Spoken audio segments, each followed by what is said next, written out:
6, 5, 4, 3, 2, 1. Okay.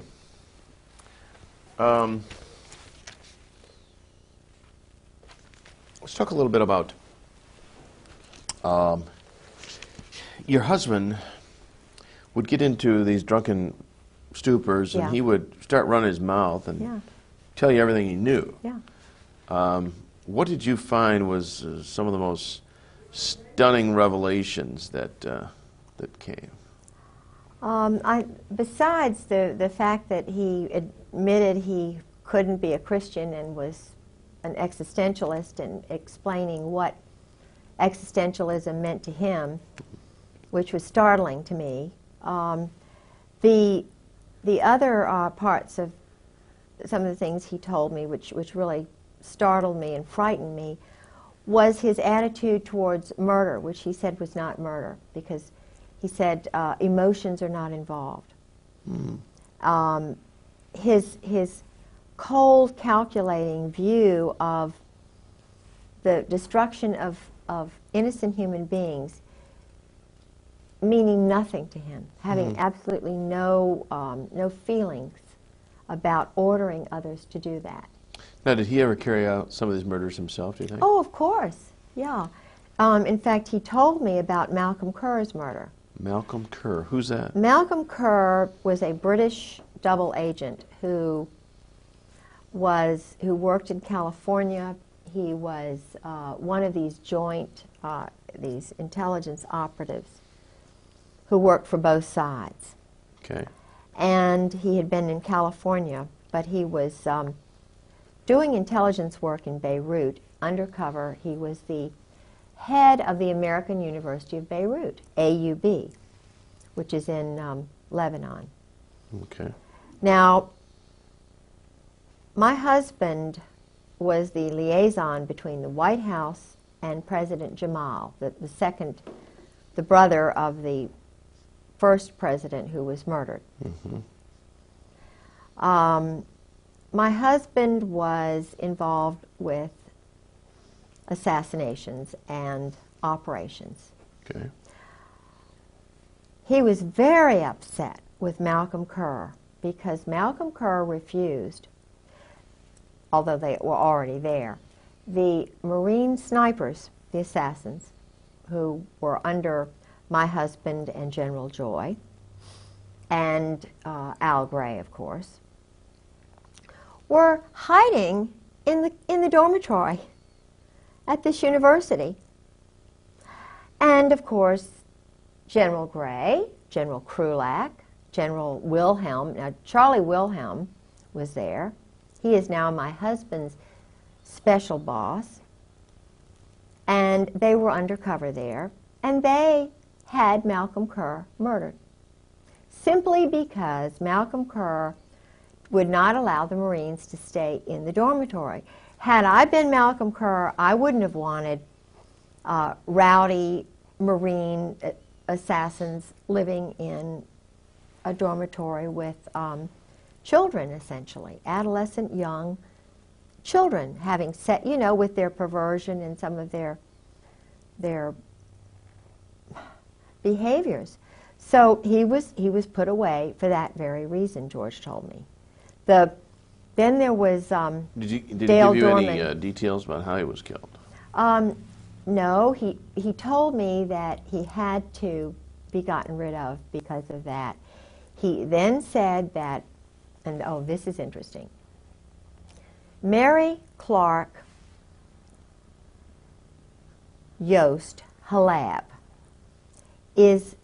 my husband is handled by her. She is an American double agent who was put on my husband's case because she could handle him. They had an affair, of course, while my husband was first married. I found out about it because she called the house after we were married and wanted to talk to him. And I found in his papers a photograph of her and her bio and all kinds of information on her. And her address in his address book, and I want you all to see that in this movie. I have a photograph of her. They had a long-term affair the whole time he was in Beirut, while she was married to an Arab intelligence double agent who was underneath Malcolm Kerr. Okay. And who took over when Malcolm Kerr was murdered by them. So what you have here is a favor essentially done to Yost. She was Yost. She's from Louisiana. Baton Rouge, New Orleans. How did she enter the intelligence picture? Was she recruited from school? She was at, trying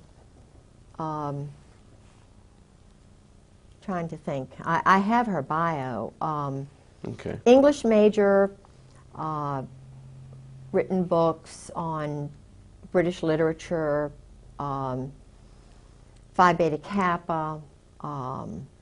She went to the American University in Beirut. She married an administrator there who became, because of her position, you know, they love the mixed marriages. He was mixed marriage in the sense of? For the double agents. If an agent marries an agent of from another country. Yeah, they love that. The intelligence community love that. The State Department loves that. And I was mentioning earlier that about the State Department, when I was living with Sarah McClendon, helping her in 1986, I went everywhere she went because she's the senior national White House correspondent. And I went to the State Department one day because I was curious about why there isn't peace in the Middle East. And I wanted to go to what I thought was the Middle East Department. Well, there was a group of students, and I got a press pass ostensibly to go in and interview them. So I left them and meandered up to the Near East section. And I had quite a few hours. I thought they were going to, you know, say, what are you doing here? Because all the doors were open. They had these little buttons on each door, you know, that they could have closed and you could have had to have known somebody to get in, which I think is terrible, to have the American people not know and not be allowed into the State Department without a special Sarah McClendon. If I hadn't been living with the senior White House correspondent, I, as a citizen, would not be welcome at the State Department. Now, if they're interested in peace and they're interested in that kind of thing, they're certainly not showing it by the closed door policy. So I went in. There were about 8 or 10 offices. I went in every single one.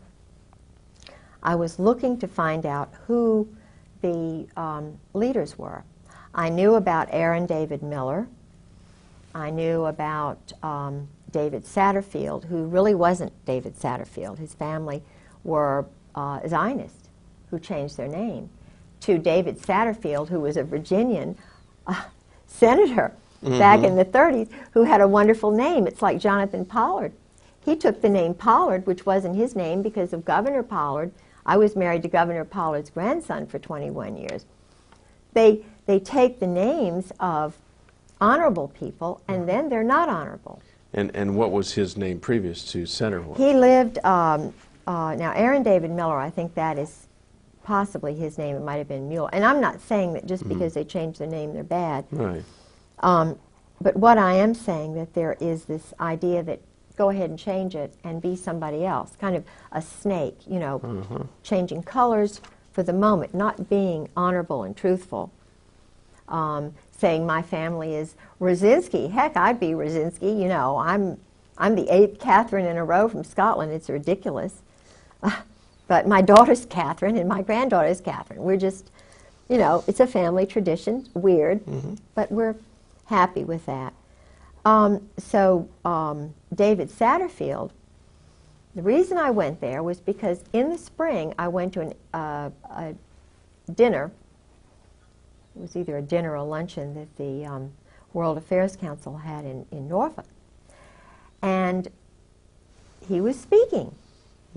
And I'm very interested in peace because as a Christian, sure, I want it. I know it's possible if people are reasonable. And this talk that David Satterfield gave, there were probably 20 mentions of Israel to one of the Palestinians. He was extremely biased, arrogant. The arrogance is what bothers me, because you can't have peace, you can't have justice where there's imbalance. And even that comes from the Greek Furies, you know, the female who holds the justice. Women understand balance and justice. And women know, mothers know, if you show favoritism towards one child, the other child's not going to be normal the rest of its life.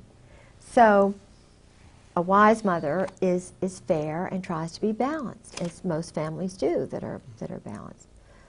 Well, after having heard the bias and so forth, and then seen other people who were involved at the State Department in Norway when I was there, when my husband was doing some weapons deals with Newt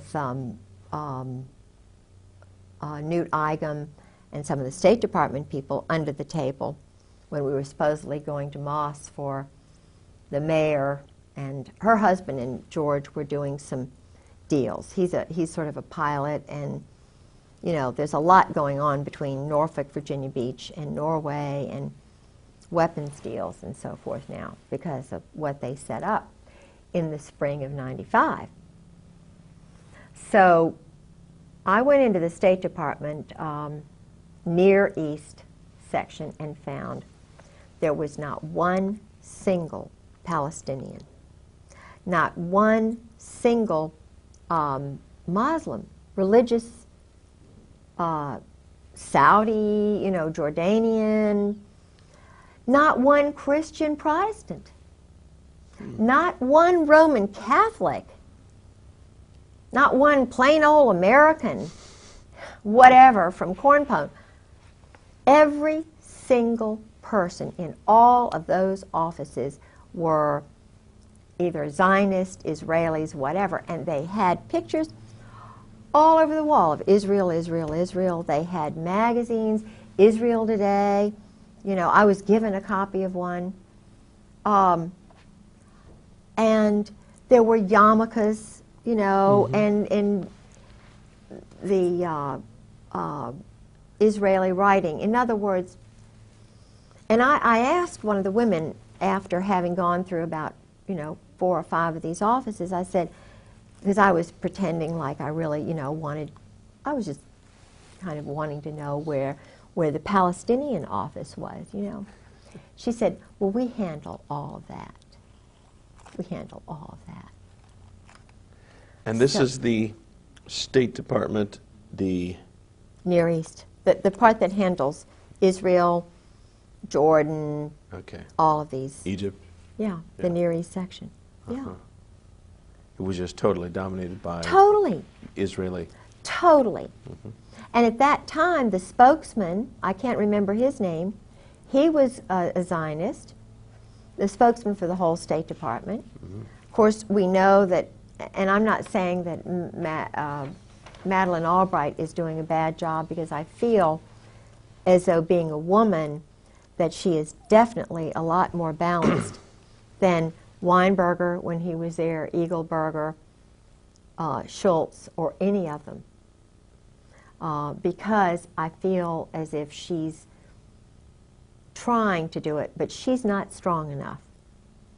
There needs to be a fairness in the State Department, because all the weapons sales under the table are going through the State Department. That's why Ron Brown was murdered. Ron Brown tried for the first time to take away the unfair State Department monopoly on illegal weapons and drug deals. Because the drug money is paying for the weapons. The brand new weapons are sold by agents of Israel or this. No, is this a conclusion you've drawn based on your knowledge of this? Yeah, Gorbachev, whatever the guy's name is. Bonifar. Gorbanifar. Gorbanifar, and it was either him, or my husband worked with him. My husband was the one who was chief of staff under Al Gray when North was moved from the Atlantic Command to the National Security Council. Ollie North. Ollie North. And when you work in the White House, you work under the Army. The Marines have no overlord as such. They can float, they can be truck drivers and still be 4th Marine, but they're run out of New Orleans, just like Oswald was. See, Oswald was homosexually recruited by Clay Shaw, David Ferry, that whole, the New Orleans, Meyer Lansky's guy, Jack Rubenstein, who was Jack Ruby. See, all of the funding for these operations go through the joint, the mob. And Oswald's mother had moved to New York, and he had gotten under this Zionist psychiatrist. I can't remember his name. But he came down to check on him. He was brilliant, but he wasn't motivated. He wasn't told he was special. His dad died or whatever, And his father was a, I believe, a German soldier. But the point is, Oswald was a loner, brilliant, and a perfect candidate. He and my husband's profile are just, in fact, they almost look alike. And you mean their profile in terms of their background? Psychological not profile. Their physical profiles. Yeah, even they look a lot alike. Yeah. And what's interesting is they always allege that he had a double who well, couldn't have been your husband. This is interesting. My husband, when I saw him in June, after his having lived with me that fall, he was different, a different facial, everything, than the man I married. The man I married and the man I saw in June were one and the same. Had a fuller face. The mouth, the mouth was fine, but the man that I was with, and I know that I felt it was not the same person. Now, I don't think he could have gained that much weight in just a few months, because he was very thin, and Now I could be just, but women sense things. I don't know how to explain it. And I talked to a good friend of Marina Oswald's who knows that her husband was a patsy. And I talked to another woman in El Paso who was in the book The Widows, whose husband was a German, or rather a Czechoslovakian, whose father and two brothers had come over here as mercenaries, like all of these young men are still doing today. And the father sent for the little boy and his sister, leaving the mother back in Czechoslovakia. Evidently she had had an affair or something, but she was banished. I think they do this on purpose, though, because I'm finding that the boys identify with their mothers. They don't bond so much with the fathers, and they are their mother's keeper in that country. Now, I've talked to an Indian who had this situation, a little boy from Haiti, and a young boy from Romania. Each and every scenario was the same. The mothers were back there. They were given 5 years to become an American citizen. As they were mercenaries, they had to do things that made one of them cry on the bus. And he told me what was done when they did a hit. There was one man who did things that were just horrible, and he said, I want to get out, but I can't. And this is horrible, to put young men who are strict Roman Catholics, you know, they've got that background, and bring them over here and make assassins of them, or, in other words, to turn them in a 5-year period, and for the taxpayers to pay for this. These young men are training with SEALs. They may have a mother who's an American and a father who's French, so they can go both ways. And therefore, they're not under the laws of the United States, so they can go do the actual murders or whatever. And in Oswald's case, if you remember, he didn't have any problem getting into the Soviet Union. Right. And he went into the State Department on a Saturday. The man who saw him was a Zionist. He didn't even meet anybody else. Special, elite. Then he went to this town where there were a lot of, you know, sort of an Zionist intelligence elite group. The Georgian Russians had, because most of the intelligence people for a long time were Zionist in the Soviet Union and in Germany. And I don't know, but I know that they recruited a lot of boys at Eton and places like that, homosexually in England. And then a lot of them went to the Soviet Union after the doctors' plot or something that I think Stalin thought that the Jewish doctors were after him or something. So in 1952, a lot of them had to go away, and they had some sort of a change or whatever. But what's interesting is that a lot of this played into tied into my husband, because he was in the place, the Mecca for the Jewish intelligence, or the Zionist intelligence people in Princeton. All of the movie actors, you know, the movie moguls or whatever, they started out in Princeton. The psychological operations crowd from the Nazi, whatever, they came to Princeton. And, you know, of course, some of them went to Harvard. And they spread out from there. Oppenheimer and I mean, you know, it's very interesting. That's where a lot of them were, in Princeton. And he was there, of course, well, I mean, he was born in 1937. He born in Atlantic City, then they moved to Lawrenceville. But his grandparents lived outside of Princeton.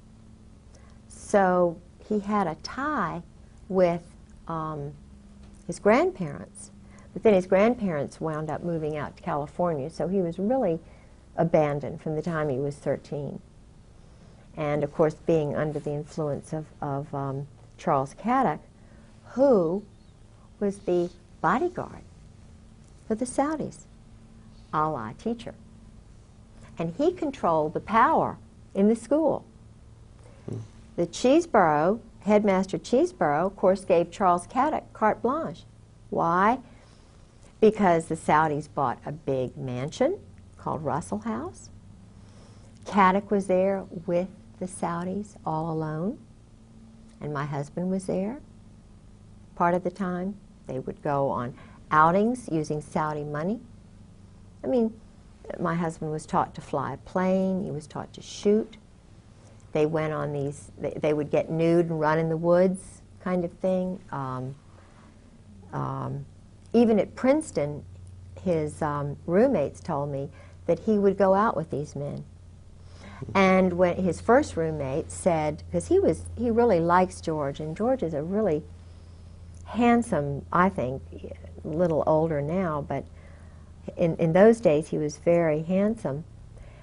And his roommate of the first 2 years, and who'd been at the Hun, said that he had a relationship with a French teacher who was a count or whatever from Paris, who was kind of a teacher's aide, who helped him write his paper, and who knew Camus.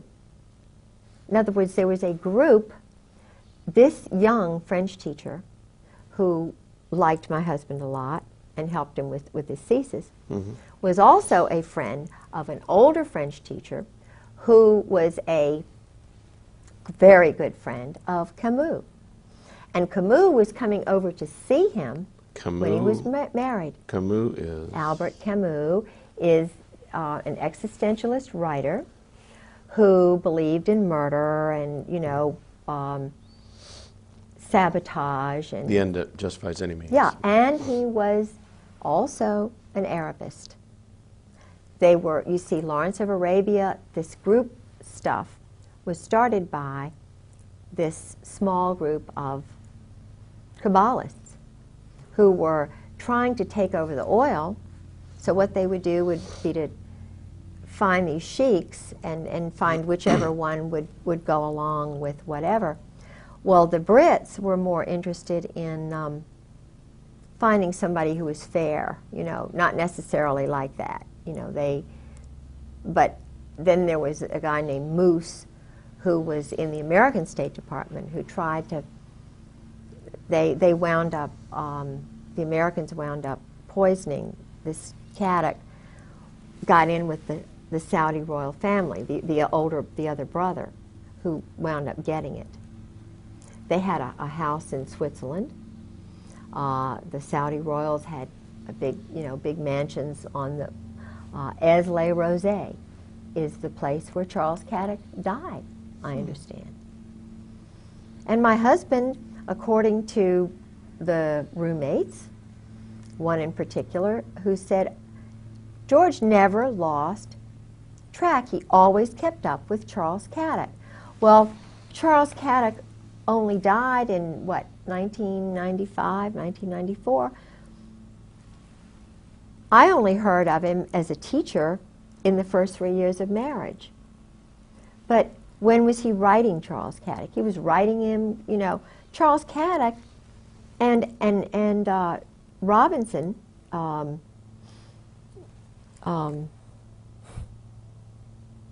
Robinson, I can't think of his name now. You probably will tomorrow. Alexander Robinson. Alexander Robinson.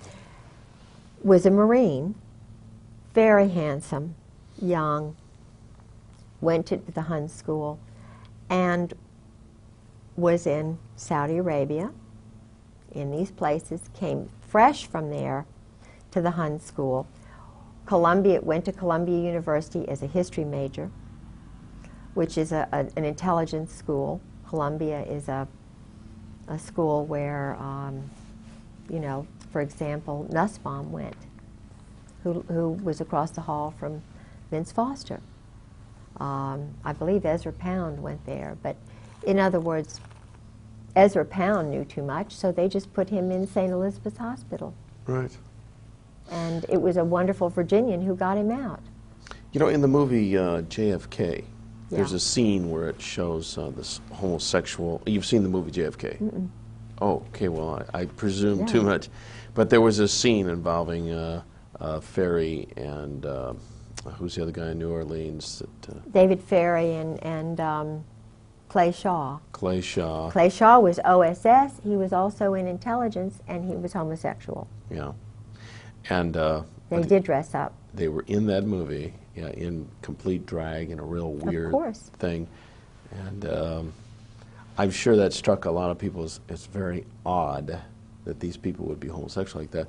But that actually, the movie very I'll have to see that. evidently, very frankly, brought that across. Yeah. Yeah. Well, what's interesting to me is this book, The Widows, has 4 spies, double agents, who worked for the United States, and Soviet satellites or whatever who were murdered. And they worked for the sort of the Navy and the Army, and one of them was a man who was murdered outside of the Army's intelligence headquarters outside of Washington, and in a Holiday Inn, I think it was. And just before he was murdered, he called his wife back in El Paso and said, "The Army is going to kill me. They're going to kill me." Well, he was murdered, and the Army did kill him. Now, this is a fictional account, or this No, really happened? it actually happened. Oh, I was thinking the book The Widows is not fiction then. Oh, no, it's all. Golitsyn, the spy Golitsyn was in there. There were a couple of others. Paisley, who was murdered almost like this other man. Paisley was murdered like William Colby. Paisley was also hanging around with homosexuals. He went to the Rush River Lodge. That is the one. So did Bob Woodward. Bob Woodward, you know. The reporter? Yeah. Henry Kissinger was a well-known, totally a homosexual, not even both ways. And so his wife is a marriage of oh, it's just a convenience. Yeah, and he might, you know, maybe he's discovered women in his late age, I don't know. But no, I heard through a very well-grounded German that Henry's best friend's father told Henry to stay away from him, and that's why Henry left. The family were embarrassed, and Henry went to Britain, where they did this, and then changed his name from Heinz to Henry. And I interviewed a man named Bob, who's an Army enlisted person who told me about Henry in Cambodia. So he, up through Cambodia, he was actually raping young men. And of course, that experience destroyed the lives of these 5 young men, according to the source. I mean, he said he was crying, and this man was a perfectly wonderful, functioning, young married man who worked for a newspaper on the Eastern Shore and had 3 young children, went to Vietnam as an enlisted man, was put in Cambodia, which he said it was a lie living there, and then ran into Henry Kissinger, or Henry Kissinger ran into him and did certain things to him, invited him into his tent with some other men. It was horrible, but it was, you know, he said it's wartime and so forth.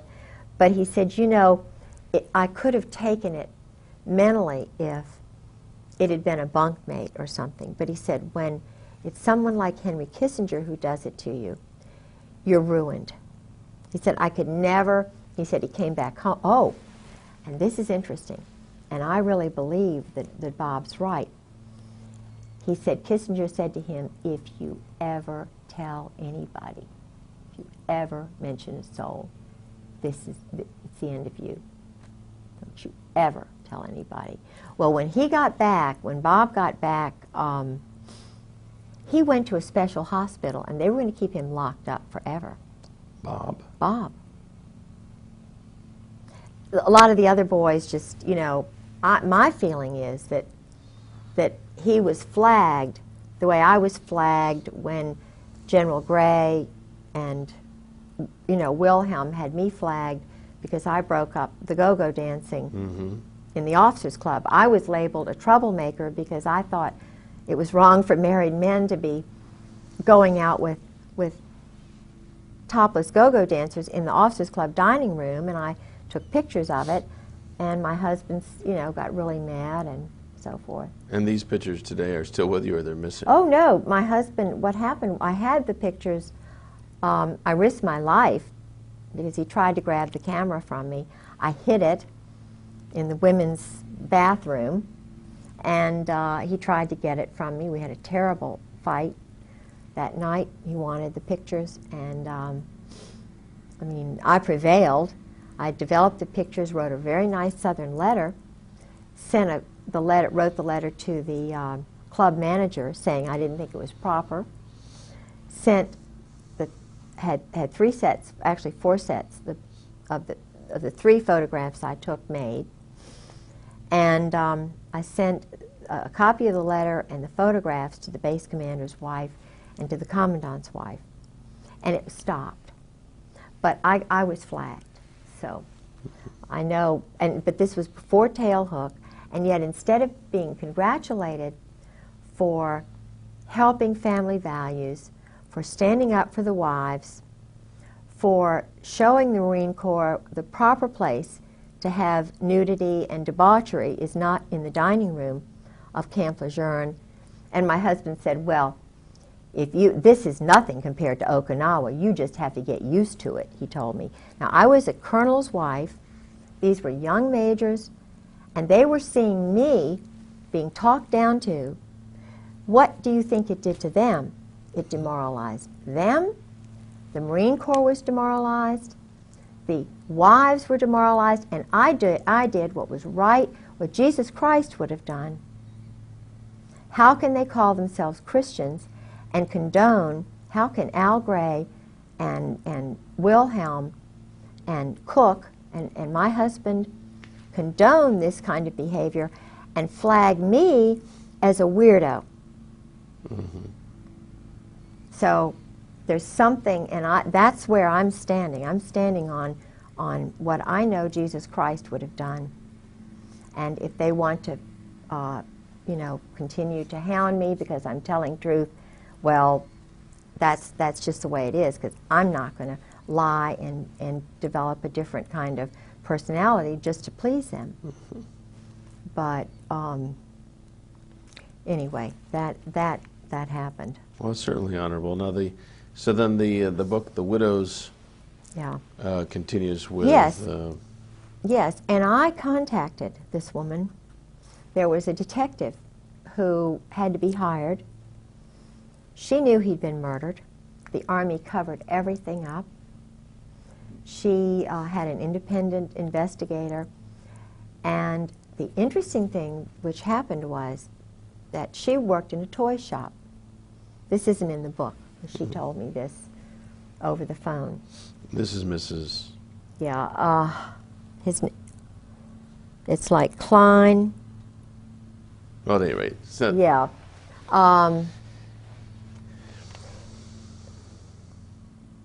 Anyway, he's a... I'll think of it in a minute, okay, hopefully. But she worked in a toy shop, and they were scoping her out. And this was just after the...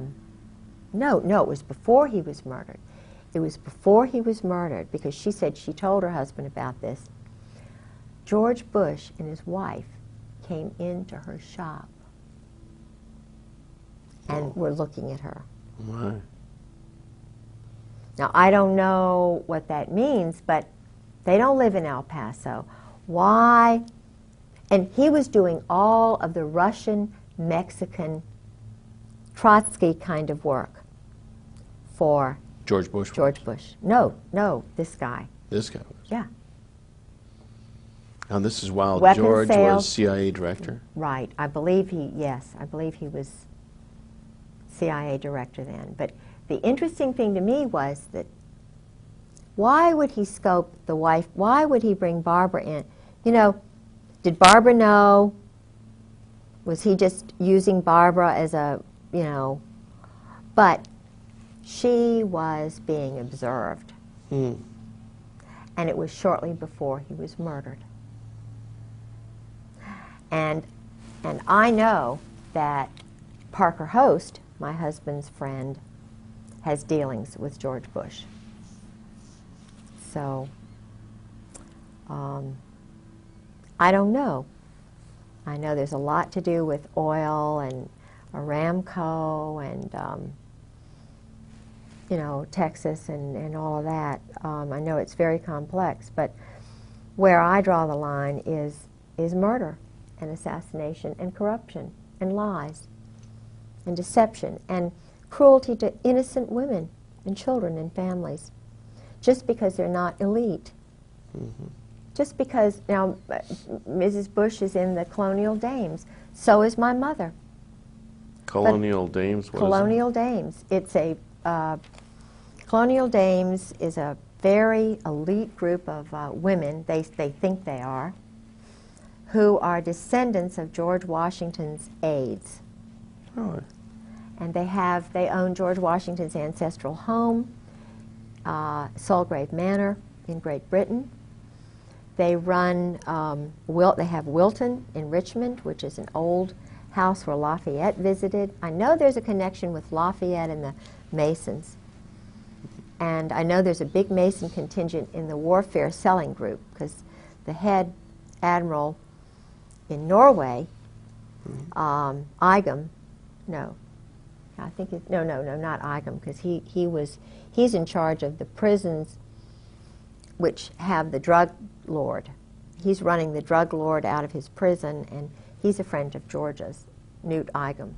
They were talking about this, as though I would know about it, you know.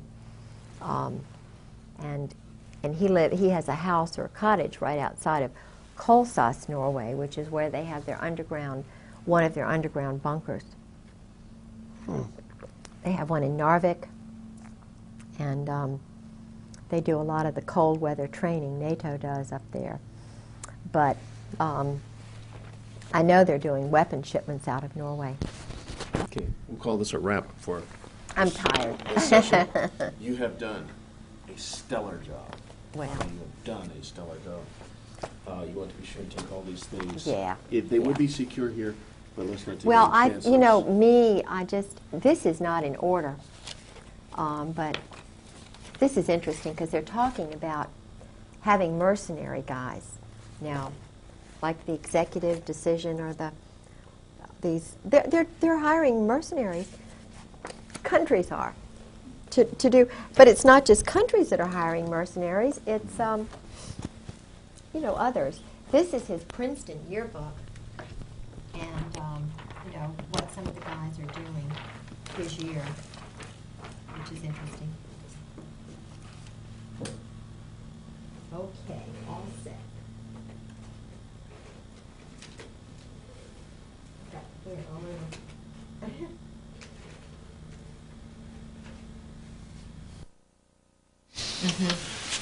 Okay, now we're on the clock.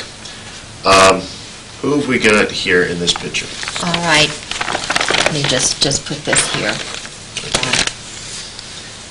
This individual here is his name now is Rockland Williams. He's a South African quote unquote general who was with the army of the White Army in South Africa, who was actually a double agent for Mandela's forces. He's an assassin, a murderer, and Did your husband tell you of any murders that he committed? Any people or any situations? He stayed there with us.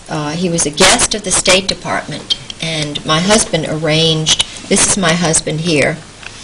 This is a gal in our church, Carla, whom I thought would be interested in going along with us that day because of the South African connection and Mandela and so forth. She's another battered military wife who lost a child.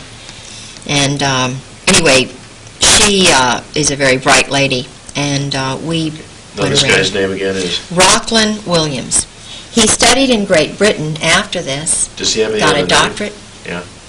He is very interested in Ireland. I think he's basically sort of part of that IRA kind of underground. But his father, interestingly enough, came over to North Carolina as one of the sort of underground trainees, or during World War II.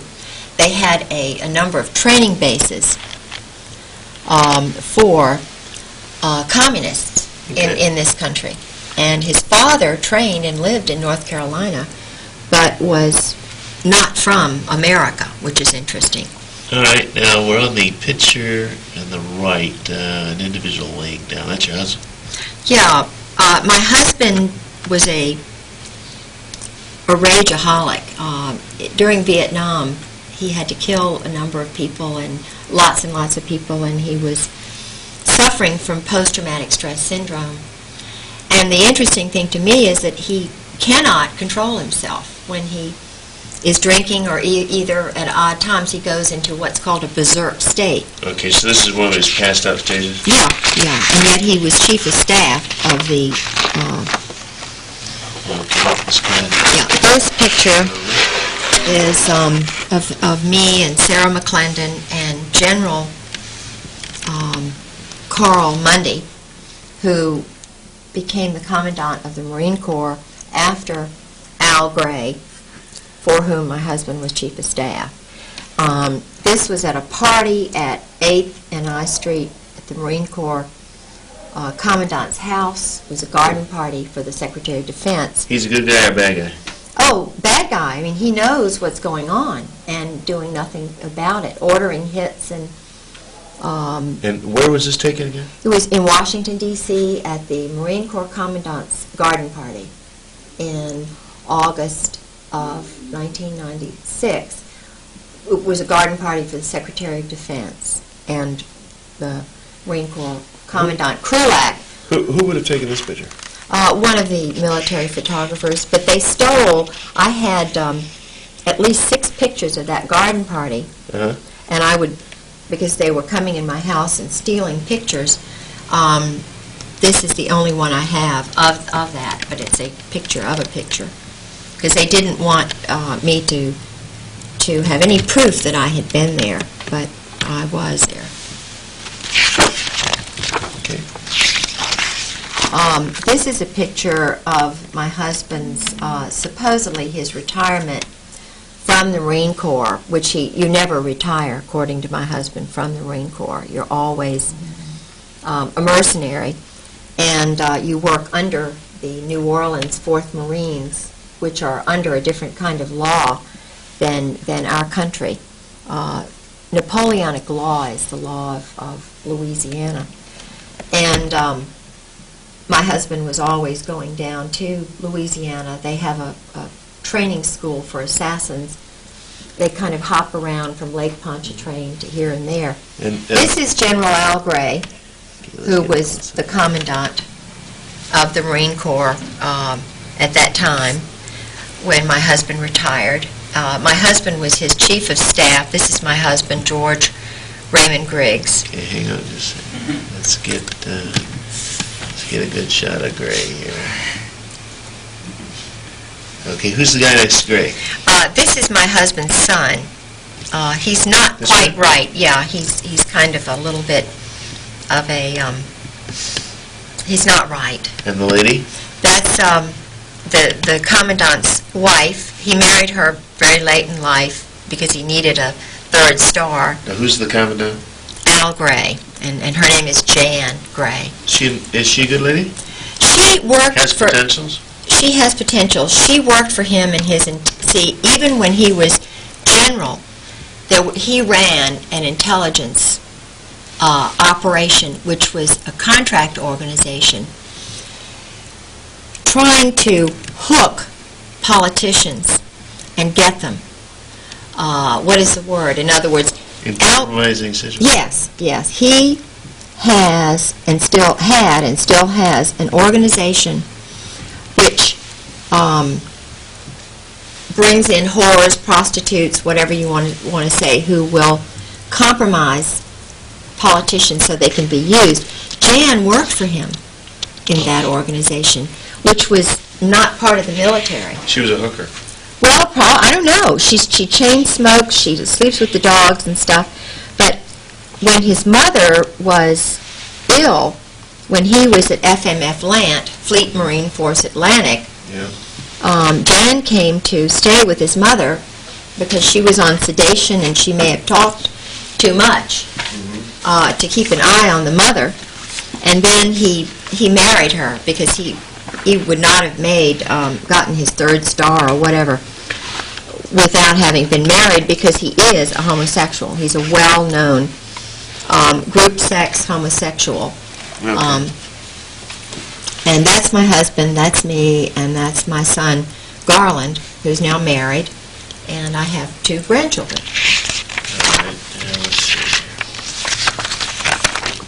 This is a copy of my husband's diploma from the NATO Defense College at Rome. Okay, let's... He was in the 56th course there. Okay, again, this is the NATO Defense College, which is part of the of NATO, North Atlantic Treaty Organization. Okay. He also worked for NATO, and I was the head of the on the board of the NATO Wives Club. This is just, you know, the Norfolk branch of NATO. Some secret papers that he had in the house, of course, he shouldn't have had. These were operations that were going on, amphibious operations. These are just some landings in Norway and different brigades and names. Okay. This is an original of a memorandum from when he was at NATO. And this is a funny picture. I just heard about Marchenko was going to be at a book signing, and I kind of was curious to know whether he had even known George and so forth, and he did. And that's a picture of me with Richard Marchenko. And his father was, of course, one of these mercenaries who came to work for our country. And if you read any of his books, you know that they do everything they want. There's no right or wrong, and then these guys are churned out. And now this I have in here because this is about the royal family of Saudi Arabia. And my husband this is how my husband's gotten his power. Because my husband went to a private boys' school on scholarship. He was hooked the same way Oswald was, homosexually. Mm-hmm. And the three oldest Saudi boys were also hooked homosexually. The first one to come over after the uncle had been murdered, because uncle was a really good guy, and he favored the British. So these saboteurs, these communists who were in... Now, when you say uncle, you're not making reference like Man from U.N.C.L.E. No, the uncle of the Saudi royals. I just wanted to say connection between that television series and... But Mansour was killed. It was Mansour who was poisoned in Paris. Right. Okay. And my husband went to school with them. And now there's one of them involved with the Marine Corps. He's kind of... All right, this is the recruiter for my husband. I'm sorry it's not a better picture, but it was faxed to me, and they took the originals. This was a copy of an old one. His name was Charles Caddick, and he was a homosexual. Borland was a homosexual. Okay, I need you to hold it up about 2 inches. There, that's close. Charles Caddick died in the Saudi, one of the Saudi mansions outside of Marseille, where they used to have the group sex orgies. It's a place called Les Rosés. Okay. And okay, I think that's. Then we get into the diary. What's this here? Oh, yeah, this is one of my husband's friends whom I talked to about some things that were going on. He was on the ship with my husband, Ed Townley. Did you mention any of these during our interviews at all? No, I didn't mention Ed Townley, so he's not. Right. Let me see if there's anything here.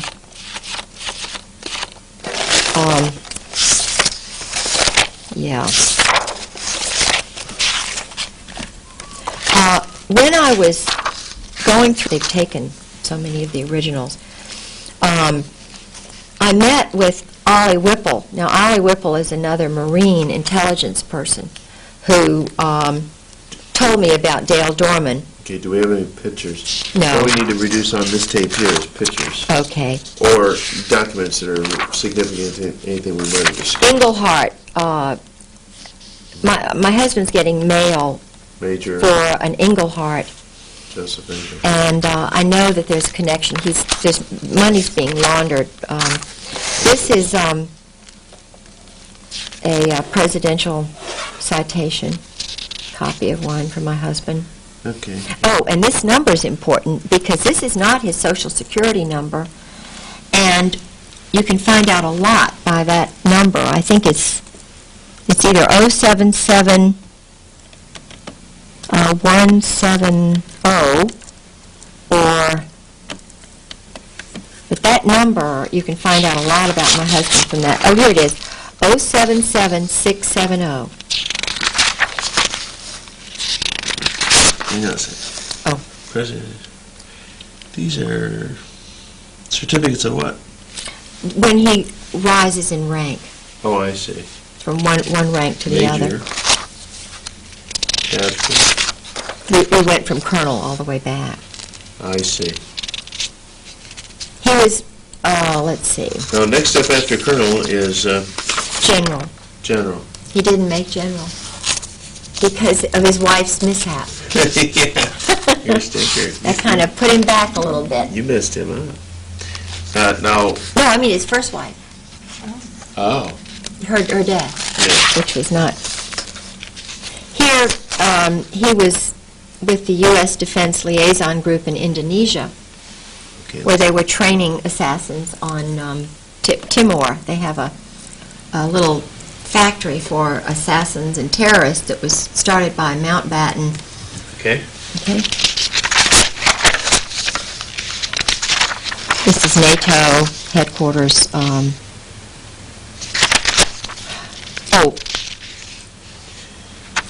These are notes by a Marine Corps friend of his from Princeton, who was in his class and who helped me a little bit to understand what was going on. But this is interesting in his handwriting because it says, Robertson says Kay has spoken of abuses, George spending up to the limit, $33,000 on credit cards. He says an intervention often might be good. J.R., Jim Robertson, is disturbed by Kay's stories, and this is J.R.'s number. Well, who is Jim Robertson now but the head of the Justice Department Criminal Division? And this is in his handwriting. They've taken the originals. Mike Kimmel was mentioned to me by Jim Proctor, who has written this. Mike Kimmel is the son of the famous admiral who was the head of Pearl Harbor at the Pearl Harbor bombing. And my theory is that these guys take the sons of generals and then they suck them into their little thing. Jack Herman, in the dark. Jack Herman was my husband's roommate from Brooklyn, whose father was Barbara Streisand's doctor, and who is really literally kind of a basket case since he graduated from Princeton. Siegel is the president of the class. Right. John Wilhelm, I think he's related to Charlie Wilhelm, whom my husband's now working for. He's in intelligence. We have a picture of him in the Yeah, we do have a picture of John Wilhelm. Murdered or something happens to me, and I'm really scared when I talk about this. All right. The more you talk about it, and the more people know, the more safe you are. This guy, his name is V.W. Wooten. He was and his son Wallace, he said it was his son. This is the license number, ZYF 3977, Chrysler LeBaron Maroon. The time, it was 5:30:96, 2 o'clock, from about 2 until 4:30 in the afternoon. They were parked there, and on his clipboard he had personal data. He had a book entitled Religions of the World. He was obviously studying Islamic religions, because that was, what the thing. 2 Army pea green coats, his curriculum vitae, and he had 21 years of service with the Air Force. Among the top, I couldn't read the rest of that. Experience, 1992 to present. Chief of Security, K.I. Sawyer. Commander of 350 persons. Provides protection, top secret security, education, master's degree, bachelor's degree, squadron officer, Air Force Staff College, fundamentals of probably total quality, I don't know, awards, Air Training Command, member of the Marquette, he's a fraternal order of police member. But this is interesting, 1991 to 1992, Provost Marshal at Keflavik, Iceland, which is where all of this the drug smuggling and stuff goes through that airport. Staff supervisor, 500 people, briefed U.S. ambassador during the visit of the Pope John. He was guarding. This guy again is who? Was guarding my neighborhood. V.W. Wooten? Wooten, yeah. All right, this is just a letter from Jim Proctor to Mike Kimmel, who was the son of the famous admiral, head of Admiral Kimmel, World War II's, the bombing of Pearl Harbor. Yeah. And it says, it seems George has recently disappeared from home for short periods. Kay's trying to talk to everyone she believes who knew George better than average, both in reference to where he might be and in perhaps a more important sense, what makes him tick. Apparently, his pattern predates their marriage by quite a lot. She's coming to Washington sometime the week of March the 4th through the 9th, but at a minimum, she would like a call from you. Her number in Virginia Beach is that. I saw your picture in the 35th reunion book, sailing off Shady Side, blah, blah, blah. And both of these were Princeton roommates of my husband. Okay. This is from the Princeton military ROTC book, which has the names of the men who were commissioned in the Marine Corps at the time my husband was. There's George Raymond Griggs, and there's Jim Proctor, who's handwriting in letter to the other guy. Okay. All right? And Tom Lewis, I think, is in there. These are just more notes. Okay. This is a medical complaint. When after I was battered and beaten, I tried to get copies of my pictures. They wouldn't let me have them. From the medical? Yeah, they wouldn't. These are just some little things about. It's not that important. I was just writing down things I remembered. I don't think this is just about some of his background. Yeah. No, this is not really. These are just some legal things. Oh, yeah. I had so many break-ins in my house, and this was one, and they always had a Marine, 20-year Marine as a police officer, who would interview me and say, oh, well, there's nothing, nothing wrong. You just, you're just imagining things. Well, this particular incident, they were SEALs. They were dressed in black. They were amphibious men. My neighborhood is surrounded by water. And not only did they break into my house, in my car, they were interrupted by a neighbor's dog, a Doberman kind of dog, who chased them, and they left my suitcase in Judge Reed's woods. I guess they were intending to, to get it the next day or something. But the interesting thing is, my neighbor, Mrs. Cummings, saw them, and she had been noticing the white van, which I had also been noticing in the neighborhood. And she reported it to the police, and they did nothing about it. And the very day that we had a robbery, they had tried to break into her house because it looks out over my house during the day, like the day before. And she talked to the same police officer, and he didn't even tell her there'd been a break-in in my house. And not only did they break into my car, but they broke into my brother's cars. Oh, there are all these houses around, and they took my brother's, some of my brother's things. This is just about what she described to me 2 weeks before the cars were vandalized. Okay. Anyway, okay, this is just describing that. Officer Satterwhite.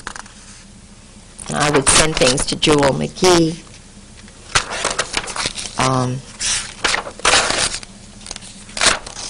These are just. I had a lot of things going on in my house where they were doing things.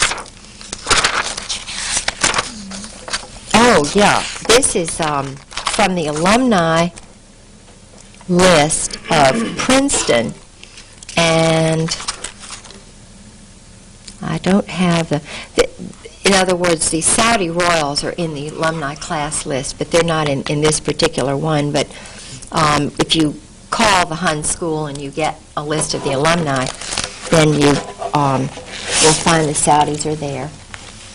Now this, the CFR list, this is why I have this. This is the CFR, Council of Foreign Relationship members. And all of these I've heard about or met some of them. My husband's mentioned. There's some that are also skull and bones at the same time. It's the Yale leadership crowd. Howard Baker, George Ball. Steve Bell I know really well. He is a friend of my former husband's family. Did we mention him in the interview at all? Steve Bell? No. John Blum we did mention. My son is married to his daughter. John Blum, he's a Brooklyn, Yale-y. His best friend is this Rockefeller guy, not Jay. His son is married to your daughter. No, his daughter is married to my son. His daughter's married to you. And they met. His father, they're Jewish, part Jewish. Mm-hmm. But what's interesting to me is that, I married the governor's grandson, and my son is John Garland Pollard the fourth. I mean, you're talking old Virginia. Mm-hmm. I was like a brooding mare for them. I mean, I was a bird of Virginia. It was kind of like, you marry this John Garland Pollard. Well, my son went to Woodbury Forest, which is where George Bush's son went and Oliver North's son went. Okay. My son went there for 4 years, and he met Alice Blum, who, they have a place in Maine, and there's a lot I know about John Blum, but I didn't mention that. I mean, there's so much. Tom Brokaw's name is on Tom Brokaw, Califano, Jimmy Carter, Chafee, Bill Clinton, Cisneros, Cheney, so forth. Harding Carter is a real close personal friend of my husband's and a Princeton graduate. Okay, lift this up to it. Yeah. There we go. Well, Harding Carter. Okay, and so is William Crow. And who is he? He's a Princeton classmate of my husband's who was what does he do? Carter administration, intelligence, all mostly intelligence. And they're not intelligent. Michael Dukakis, Andrew Biddle Duke, Larry Eagleburger, he and Henry Kissinger were good friends. Einhorn, no, I didn't mention him, so I won't. Okay. Forstall, he's the son of James Forstall, who was murdered. Okay. Ellen Frost, I know her. Firestone, Gelb, David Gergen. Anybody you might have mentioned in the tapes? Let's see, I'll go real quick.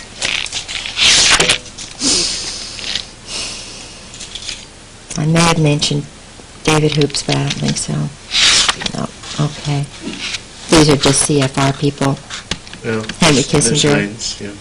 Oh, another good friend of my husband's is Cord Meyer, and Bob McFarland, really good friend of my husband. Pelletreau, real good friend of George's. The Pincus family. Oh, Consuelo Rice, she's a good friend of my husband's. The Rostos, all four of the Rostos. Yeah, these are bad guys, major bad guys. David Rockefeller is a friend of my son's. He came to my son's wedding. David Rockefeller? Mm-hmm. In Connecticut. He was in Connecticut. George Schultz, really good friend of George's and everybody. He's a big power guy. He knows a lot. He's the one who went to Clinton's and told Clinton not to run, that they were going to get him. Yeah. And had a meeting, and Clinton threw something at him and stuff. Called Sarah McClendon. Sarah was full of that story for a number of days. Harry Train lives at the beach, and he's, I know him very well. He's part of the New World Order crowd, former. Strobe Talbot, another good friend of my husband's, really good friend. David Stockman. Dave Stockman, he's a Michigan boy. Oh, Casper Weinberger, Cap Weinberger. That's it. What about Stockman? Oh, Casimir Yost, I mentioned him. I'm sure that's Mary Clark Yo's son, I'm sure. Yeah. I know it. Okay. Do you know Mary Clark? Okay. That's that. This I think is interesting. This is an intelligence and electronic warfare operations book distributed by the Army, and what it shows me is how arrogant they are about subversion and deception. In other words, this is just a regular old field manual, 1983 or whatever, and deception is so important. And deep operations, deep cover. No, they don't have the word. Open that up again where it says deep cover. I'll get a quick shot of that.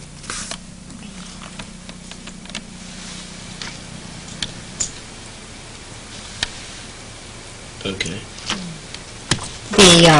In the special operations is what my husband was head of, operations. The electronic warfare, an important part of electronic warfare is deception and knowing everything about the person, not just knowing about the target. Now, human beings are called targets. Women now are being targeted by the military, right. Wives like me. So they'll have a team finding out everything about my grandparents, my family, who my friends are, to try and discredit me. And of course, everybody who is flagged, who is a target, they'll jamming is a deliberate radiation or re-radiation of electromagnetic energy to prevent or downgrade the reception of information by a receiver. The multi-spot jamming is directed against more than one frequency. In other words, they jam I've had my caller ID downloaded. Sarah McClendon called my house and was told she couldn't reach me. It was a military base. MED is conducted. MED is manipulative electronic deception. Simulative electronic deception is SED. MED is conducted by altering the electromagnetic profile of friendly forces. It seeks to counter hostile electronic warfare and SIGINT activities by manipulating friendly electronic magnetic emissions. This is done by magnifying the technical characteristics and profiles which would provide an accurate picture of friendly intentions by deliberately transmitting false information. In other words, they are interested in deception as part of their line of attack. Okay, cool. Okay. It just goes on and on and on. Well, it authenticates it. They teach this stuff. Yeah. Then those single pictures you had. Oh, yeah. Snaps. Oh. Real handsome guy. His dad was a Nazi soldier. Okay, was with the big elite. Name is Ken Millis. Let's see. And that's his mother, Flo, from 7 Mile, Ohio. Really nice. All right. That's that former Marine Chief of Staff. While my husband's wife was being put in the grave. Let me zero in here again a little bit here.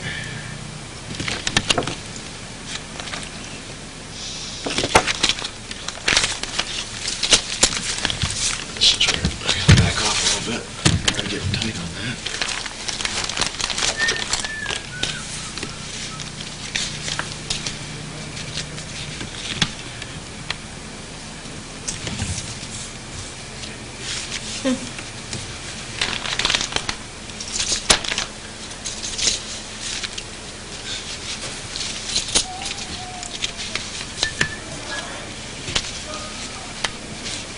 These are some original letters that he wrote to his lady friend when he was married to his first wife. Okay, now once again, these the significance here is he is a Marine colonel who was always there when George would sort of disappear, but he was chief of staff. Okay. And the ladies are?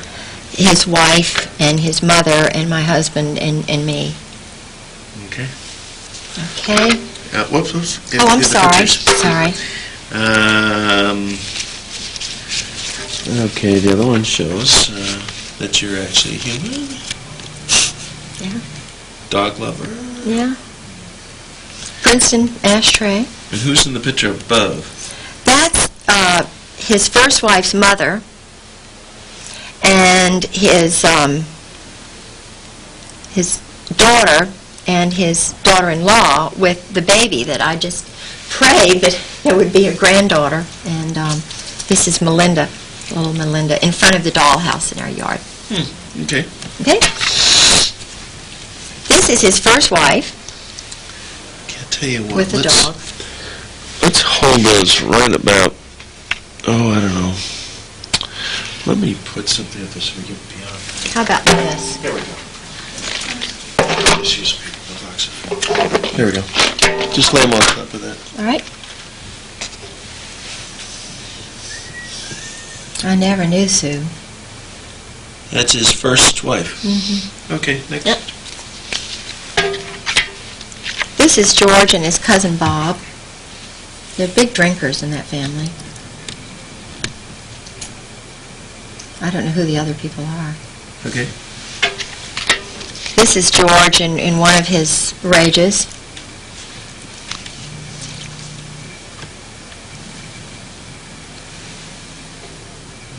This is in the morning too, without alcohol. I gotta back up in order to get it focused. Back up to the raging one, the one we did before. Okay. I mean, I'm scared. You're talking major injuries I've had, broken bones, and I reach out for help, and then I become the target. So you're taking a picture while this rage is going on? Yeah, at risk of my life. Was he aware you were taking the photos? He's in a total, unbelievable state. Okay, next. It's called the berserk state. This is just, when he walks around nude, when he gets in these stages. Okay. Can't help. I mean, I don't know. I can't. I just don't know how to. This is him again.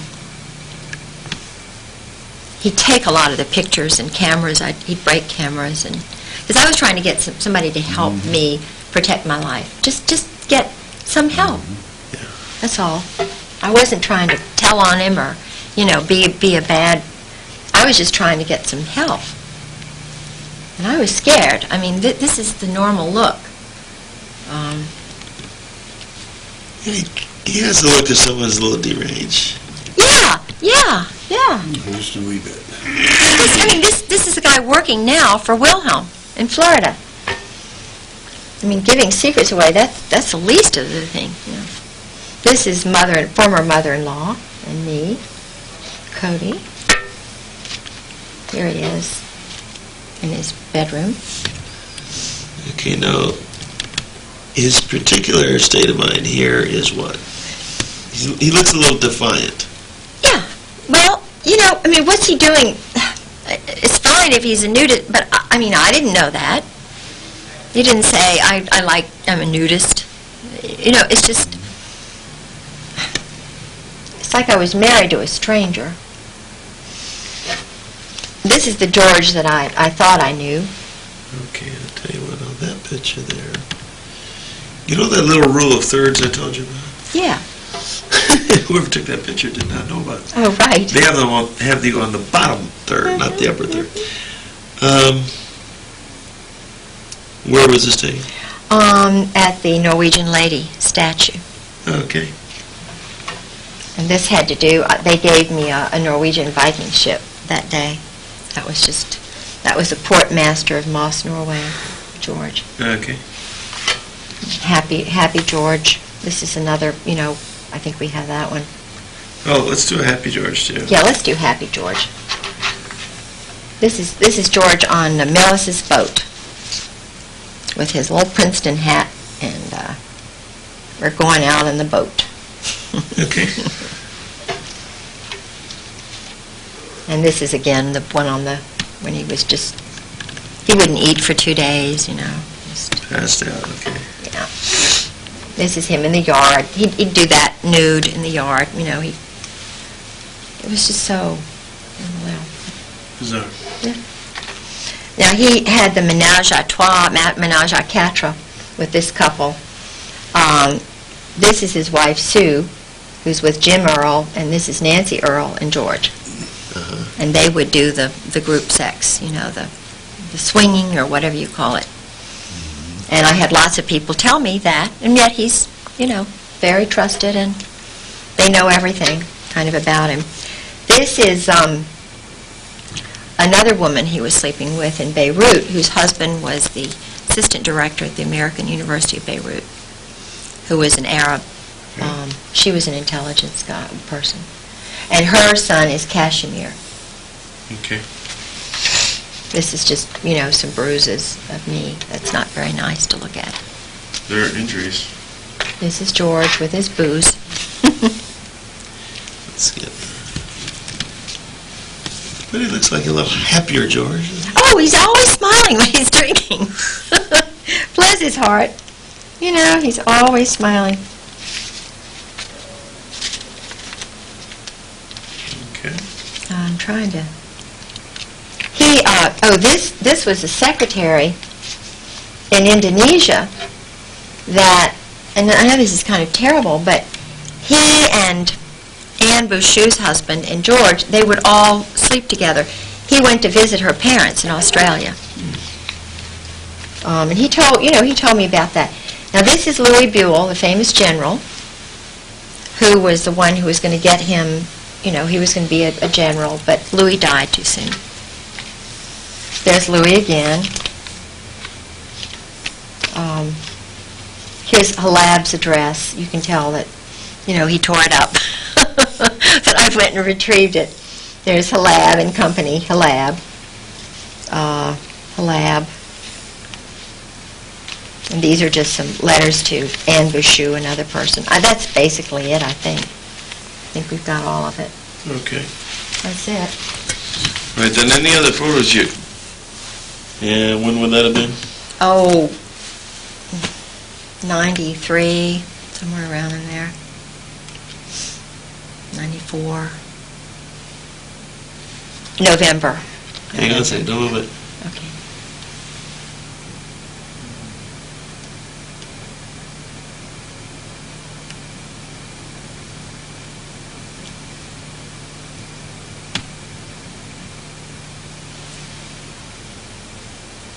Okay. Okay. This is Mr. T. Parker Host,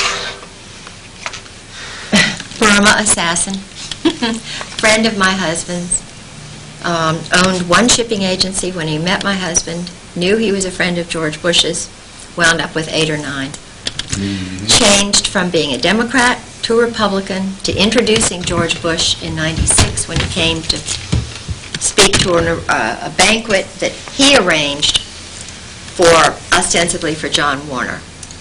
But when, you know, they did a fundraising thing, you know, you meet George Bush and Barbara, pay $1,000 or $500. Well, he's a mover and shaker and a nudist and a group sex guy. His sons are real messed up. But he's my husband's best buddy. That's it. That's George's. And that's at his farm. And we would go to the farm, and George and Parker would go out on the boat for 2 and 3 hours. And I thought, what is going on out there, you know?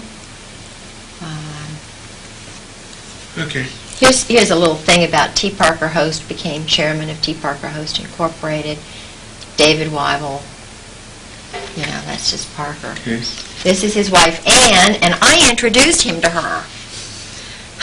Good work. She's my school friend, you know. Is she still married to him? Yeah, I mean, he's loaded. You know, she wants a lot of money.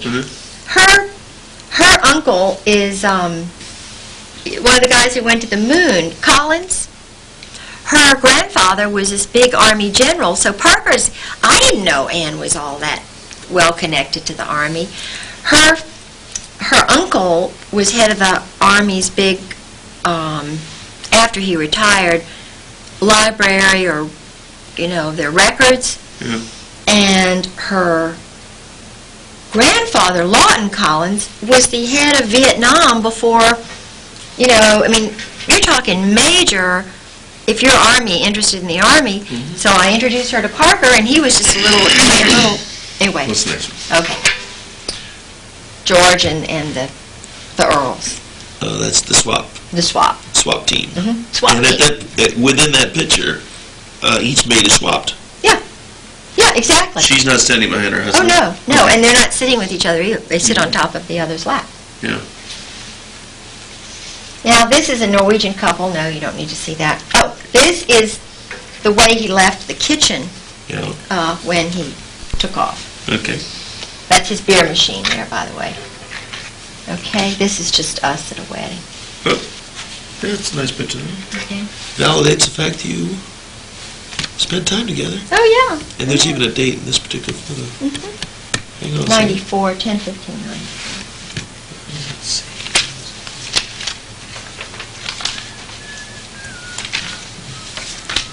This is a little good here. This gives a summary of his background. You might need a copy of that. This is his whole, it's not really, doesn't go into the operations and so forth, killing operations. When he was in Jakarta and Naples and Shea Okay. and Beirut. Next page. Uh-huh. That's it. Got it.